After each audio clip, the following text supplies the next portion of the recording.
book na ang ilang biyahe ng bus terminal or sa mga terminal sa Cubao, Quezon City para po sa ating morning ronda. Live mula sa Quezon City, si Kapitana Carol De Asa. Kapitana, saang mga ruta yung fully booked na?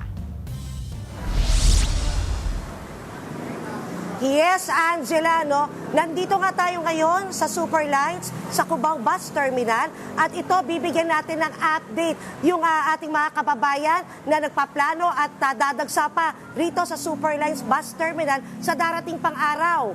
Okay, umpisa lang natin, Angela, sa mga presyuhan ng ticket.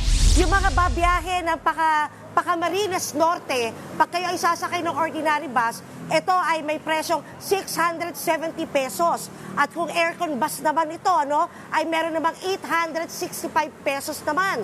At kung ikaw ay babiyahe ng Camarines Sur, Naga, Albay, ang ordinary bus ay naglalaro sa 750 pesos. At ang aircon bus naman nila ay 850 pesos. At hindi nga sila talaga, Angela, nagtaas ng presyo. Yun at yun pa rin daw ang kanilang presyuhan kahit panong nakaraang taon. At yung mga fully booked naman natin, fully booked na ang aircon buses, biyaheng Camarines Norte, ito ay magsisimula hanggang April 4. Yan, hanggang April 4, fully booked na ang aircon buses, biyaheng Camarines Norte. Ang Camarines Sur, Naga, Albay naman ay fully booked na ang aircon buses hanggang April 2.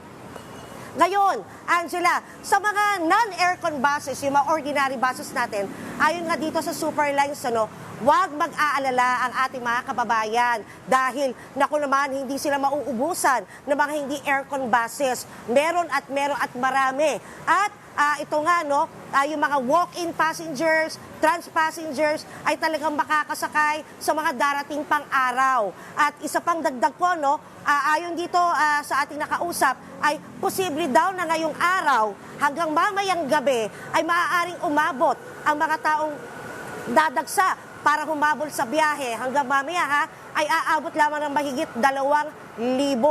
Ngayon, Angela, dito naman maigting yung kanilang seguridad sa mga dumadagsang mga pasahero. Dahil nga syempre, maski papaano, kailangan nating ingatan yung seguridad, yung mga pinagbabawal, yung mga deadly weapons, kung may granada, patalim, o kahit na anong bagay, baril na nakamamatay, nakakasakit sa kapwa. Syempre, X na X yan. Diba? At syempre, ito pa, ating ring nakausap ang si Mr. Rio Felipe, ang terminal in charge ng Superlines dito sa Cubao Bus Terminal. Pakinggan nga natin, Angela. Sa mga aircon buses, mga chance passenger na po. Para naman po sa mga ordinary buses, meron po tayong mga extra trip sa mga walk-in po. Siguro po hanggang may pasahero naman, nagdadagdag kami ng mga bus. Pagka talagang hindi na sila nadami na po, tinadagdagan na po namin.